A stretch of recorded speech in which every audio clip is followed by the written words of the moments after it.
It's ironic because it's we played the first game in 1901. In 1924, it became the first trophy game in the SEC for two SEC opponents to be.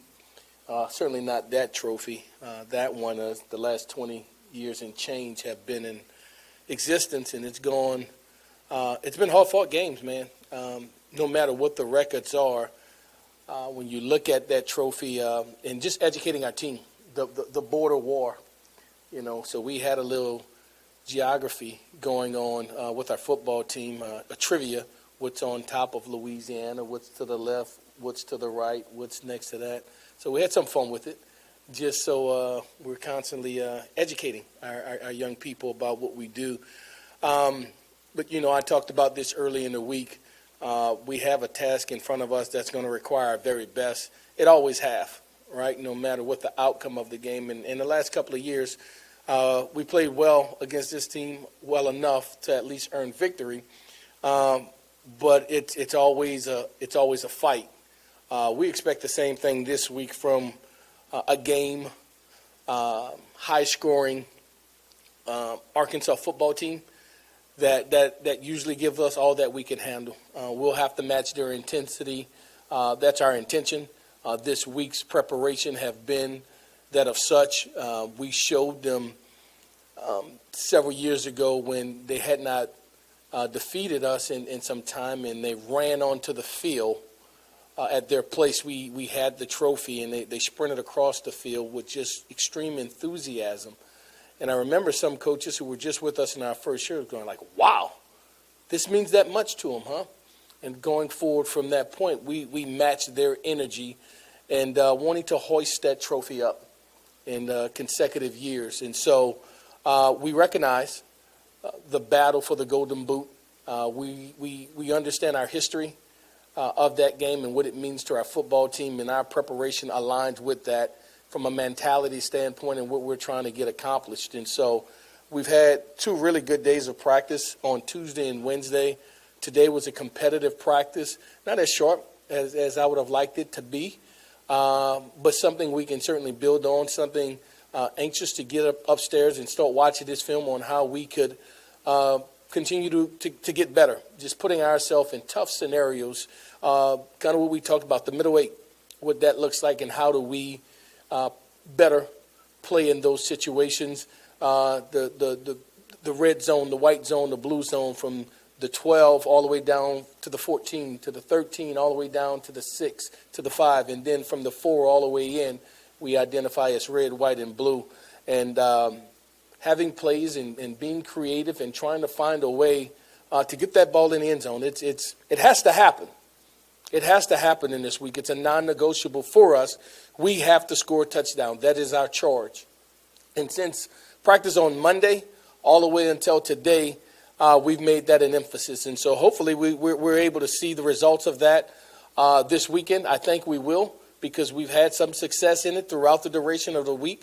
We've been intentional in our approach and getting better in those scenarios, in those areas of the game. We've been efficient of getting plays in, getting plays out, and how that we communicate, whether that is through the headpiece, whether that is through hand signals, whether that is being wristband, just giving ourselves every opportunity to be as efficient as we can be as a football team, specifically offensively, but not just exclusively to that, because we want our defense playing fast and being on point as well. So just kind of wanted to open with that to any questions we may have.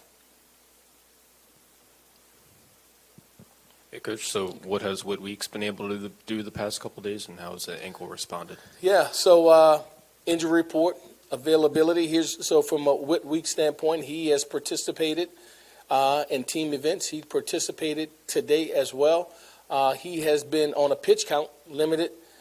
He is probably a game day decision. We'll continue to monitor him throughout the duration of the week. So he's been engaged. He's been practicing, but it'll probably be a game day decision for Whitweeks. In the case of Aaron Anderson, he is available. He's full go. he'll be ready to roll. In the case of Carius Kern, he is full go. He's ready to go. Probable, but a little nagging injury reoccurred itself with Garrett Nussmeier today. And so I think he's probable, but a little bit concerning, something that we need to monitor and continue to watch with him as we head into the game. Hey, Coach, outside of Garrett's injury today that you said re-aggravated, how have you seen the two quarterbacks, him and Michael, kind of evolve throughout the week, and where have you seen them improve, and how confident are you in that group going into the game this weekend? Yeah, I'm confident in our quarterback room holistically.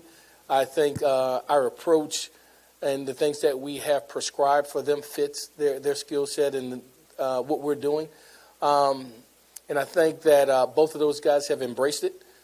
They both have gotten ample amount of opportunities and repetitions in practice, and they've shown the accuracy, the efficiency that we'll need to move our offense up and down the field in both the run game and the pass game, and the ability to get us in the proper place. Coach, Mansour Delane was announced as a semifinalist for the Bednarik Award, the best defensive player in the country. What have you seen since he came to LSU, and can you talk about maybe his consistency and shutting down one side of the field?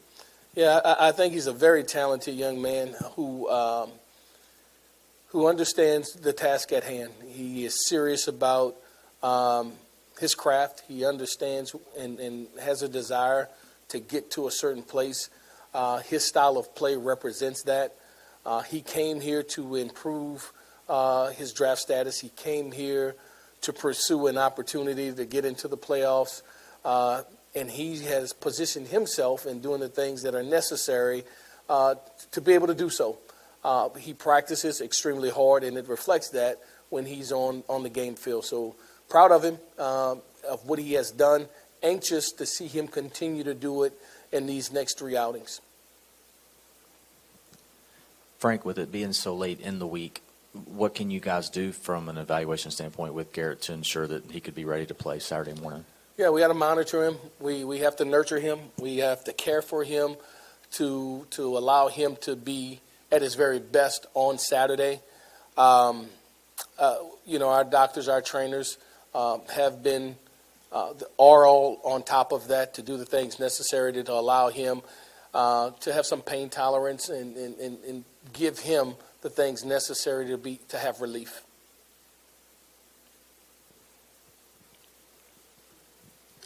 Michael Van Buren, how did his week go, and how did he look today? Good week, really good week. I think you see him continue to raise his level of competitiveness. He understands the chance that our team has, that he has individually, we have as a team to be able to claim victory, to get ourselves to be both eligible, to be all in on this game and not look beyond it. I think he's a mature young man who recognizes those things, and his work ethic and the things that he's doing in preparation shows that. Frank, so given what you said about Garrett and Michael, what does this mean for your decision to who might start the game Saturday? Is that more game time at this point, or what do you think? Yeah.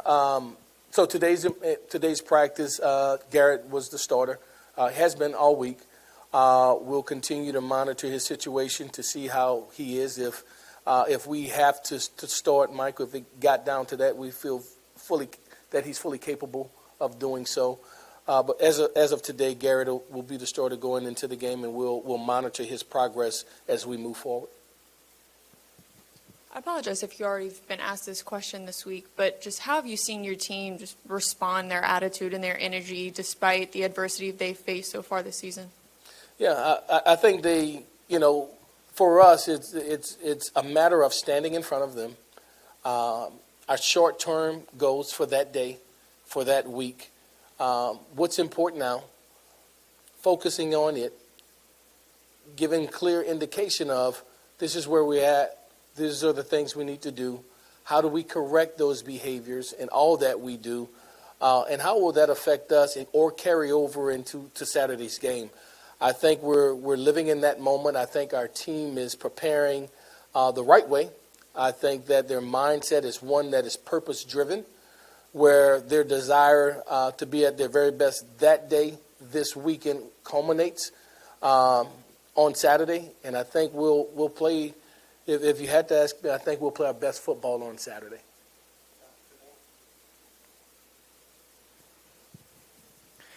A non-Garrett Nussmeier question for you, Frank. Maybe possibly the first ever time two interim coaches have faced in the SEC this Saturday. That's kind of a weird thing. So, like, Yeah, I didn't even think about that. Yeah. So how does that just, I guess, affect the dynamic of this game? I don't think it does. For us, we're so conscientious of ourselves and the things that we need to do.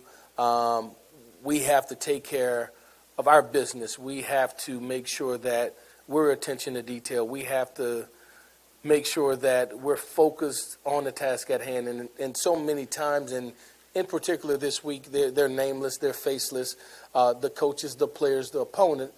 Because if we do what we're capable of doing, I think we'll be fine. And it doesn't have Coach Petrino or player X, Y, Z on it. It has that team, but more specifically on how do we correct our behaviors, how do we better ourselves from our last outing. And if we do those things, we're very confident that we could play our very best and feel good about what the outcome could be. Coach, if I may, which injury did Nuss aggravate, the ab or the knee? It's his abdominal area. Thank you, guys. Y'all going to be out there Friday night? Y'all heard? Y'all don't know? Yeah. I know she'll be there. You coming? You think we'll have fans out there? They won't have nobody out there Friday night, huh? Absolutely? Yeah? Yeah. All right. Thank you, guys.